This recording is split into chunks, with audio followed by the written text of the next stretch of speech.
Olha, vamos começar em 1999. Dia 24 de fevereiro, estamos no Bronx, em Nova York.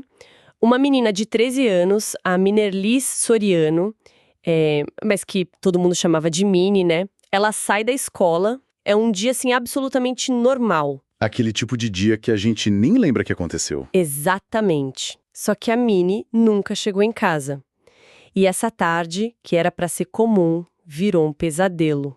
Um pesadelo que assombrou a cidade por, nossa, mais de 20 anos. E é nesse mistério, nesse silêncio de 2 décadas que a gente vai mergulhar hoje. Sim, o material que a gente analisou conta uma história que parecia, sei lá, fadada a ficar sem final. Vamos ver como um caso arquivado, coberto de poeira mesmo, foi resolvido por uma tecnologia que, na época, era tipo coisa de filme. É isso. A nossa missão aqui é entender não só o crime, mas principalmente como a persistência da investigação e o avanço da ciência podem, literalmente, mudar o final de uma história. É sobre como a verdade pode até demorar, mas às vezes ela aparece. Certo. Então vamos voltar para 1999, a Minnie desaparece. E claro, a família, a comunidade, todo mundo entra em pânico. Imagina o desespero, buscas, o bairro todo mobilizado, mas a esperança não durou muito. E o desfecho foi o pior possível. Poucos dias depois, a descoberta. O corpo dela foi encontrado num saco de lixo, Meu Deus. jogado atrás de uma locadora de vídeos. E a autópsia só confirmou o que todos já temiam. Abuso sexual e estrangulamento. Exato. Para a polícia, a cena do crime era clara, mas o autor, um fantasma completo. E a investigação, na época, o que eles tinham para trabalhar? Imagino que em 99, sem a tecnologia de hoje, era um trabalho bem mais braçal. Totalmente. A polícia fez o que se esperava, o trabalho de praxe. Isolaram a área, coletaram fibras, ouviram testemunhos, tudo. E aí eles encontraram a chave, a peça-chave, A prova definitiva. a prova. Uma mancha de sêmen na blusa da Minnie. Ali estava a assinatura do assassino, o DNA dele. Então eles tinham o DNA. Isso não deveria ter resolvido o caso? Pelo menos é o que a gente vê nos seriados. Pois é. Mas a realidade de 99 era bem diferente. A análise de DNA já existia, claro, mas os bancos de dados eram muito limitados. Ah, entendi. Eles criaram um perfil genético, cruzaram com todos os criminosos fichados nos sistemas que eles tinham, E, e nada, nenhuma correspondência.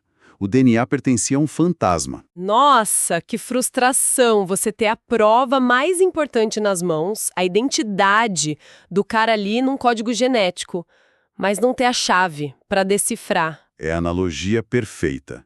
A investigação bateu num muro. Sem suspeitos, sem pistas, o caso inevitavelmente esfriou. E o arquivo da Minnie foi para uma prateleira. Exato. Junto com tantos outros. Para a família, um luto que nunca acabava. Para a polícia, uma ferida aberta. E assim se passaram 22 anos. 22 anos. É o tipo de caso que a gente pensa que, pronto, acabou, nunca vai ser resolvido. Mas aí, já bem mais pra frente, algo muda na polícia de Nova York, né? Sim. Por volta de 2018, a unidade de homicídios do Bronx cria uma equipe só para revisitar esses cold cases, os casos arquivados. E eles pegam o caso da Minnie. Um dos primeiros, e o mais importante, aquela evidência. A blusa com a amostra de DNA tinha sido perfeitamente preservada. Estava lá, intacta, esperando. Esperando pela tecnologia certa, é aqui que a história dá uma virada impressionante. Uma virada completa. Eles pegam aquela amostra de 1999 e usam a técnica chamada genealogia genética forense. Que a gente pode chamar de DNA familiar, para simplificar. Exatamente. E o fascinante é que, segundo as nossas fontes, foi a primeira vez que essa abordagem foi usada com sucesso para resolver um caso arquivado em Nova York. Espera aí. DNA familiar. Isso é diferente do teste de DNA padrão que eles fizeram em 99, certo? Completamente diferente. Porque se fosse o mesmo, daria o mesmo resultado, né? Nenhuma correspondência. Exato. A lógica é outra. O DNA tradicional funciona como uma impressão digital. Precisa de uma correspondência exata. Se o criminoso nunca foi preso, ele não está no sistema. Fim de papo. Ok. A genealogia genética, ela ela meio que dribla esse problema. Em vez de procurar pelo suspeito, a técnica procura por parentes dele. Como assim? Eles usam aqueles sites de ancestralidade que as pessoas pagam para descobrir as origens? A ideia é essa, mas a execução é mais complexa. Eles usam bancos de dados públicos como o GEDmatch, onde as pessoas sobem seus perfis genéticos voluntariamente para encontrar parentes. Ah, tá. A polícia envia o DNA do assassino para esse banco e o sistema não busca uma correspondência de 100%. Ele procura correspondências parciais. Um primo de segundo grau, um tio-avô. Exatamente. Qualquer um que compartilhe um pedaço significativo de DNA com um perfil desconhecido. Isso é genial, mas ainda parece muito difícil. Ok, acharam um primo distante. Como é que você sai disso e chega no assassino? Aí que entra um trabalho quase artesanal, de detetive mesmo. Os genealogistas forenses pegam essa ponta e começam a construir a árvore genealógica daquela família, só que de trás para frente. Usando registros públicos, certidões. Isso, nascimento, casamento, óbito. Eles vão montando o quebra-cabeça da família até isolar um ramo onde o suspeito tem que estar. É um trabalho investigativo gigantesco. E foi exatamente o que eles fizeram aqui. A análise levou a um parente. A partir daí, os genealogistas montaram uma árvore genealógica complexa e chegaram a um nome. Um nome. Um nome. Joseph Martinez. Morava no Bronx na época do crime. Não tinha antecedentes que chamassem atenção.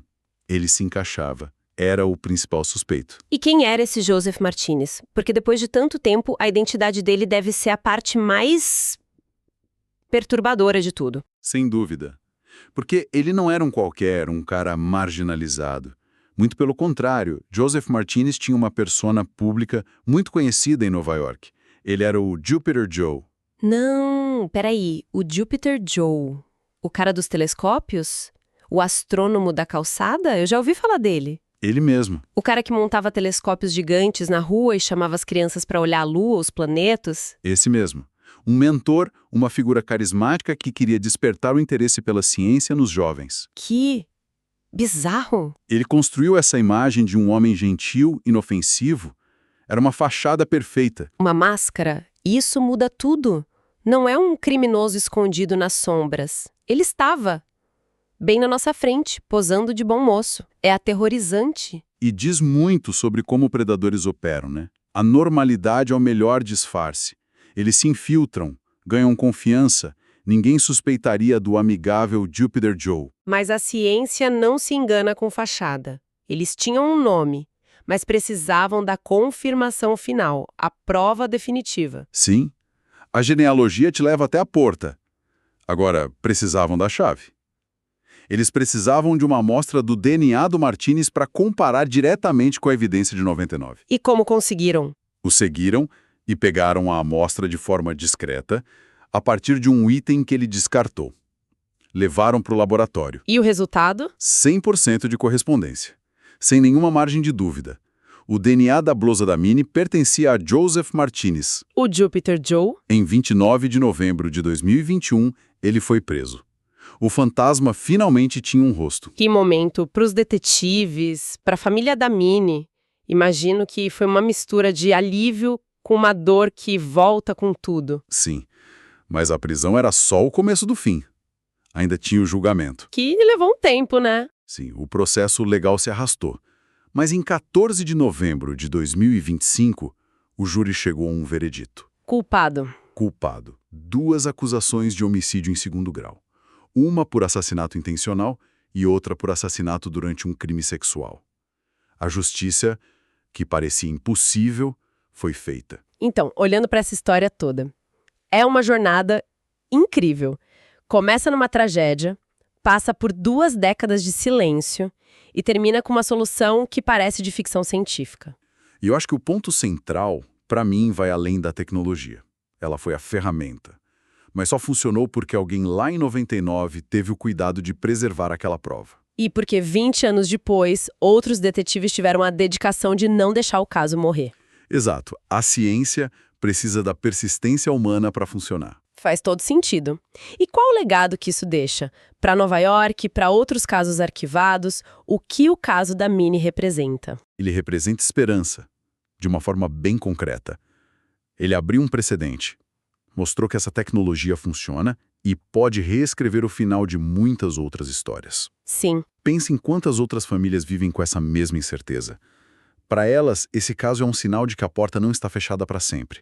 O que é impossível hoje pode não ser amanhã. É uma nova era para a investigação de crimes antigos, então. Nenhum caso está verdadeiramente frio para sempre. Precisamente. A mensagem é que quem cometeu crimes terríveis décadas atrás e acha que escapou, talvez não possa mais dormir tão tranquilo. A genealogia está basicamente criando um mapa genético do passado. E tem cada vez menos lugares para se esconder. É uma vitória da ciência, mas acima de tudo é uma resposta.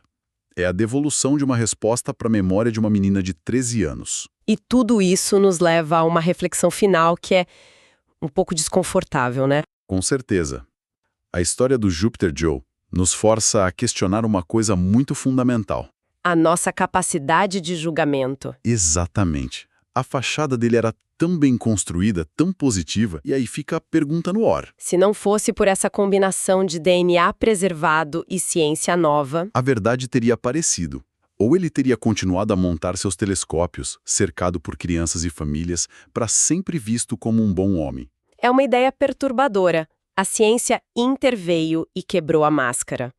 Mas nos faz pensar sobre as máscaras que não são quebradas. Pois é.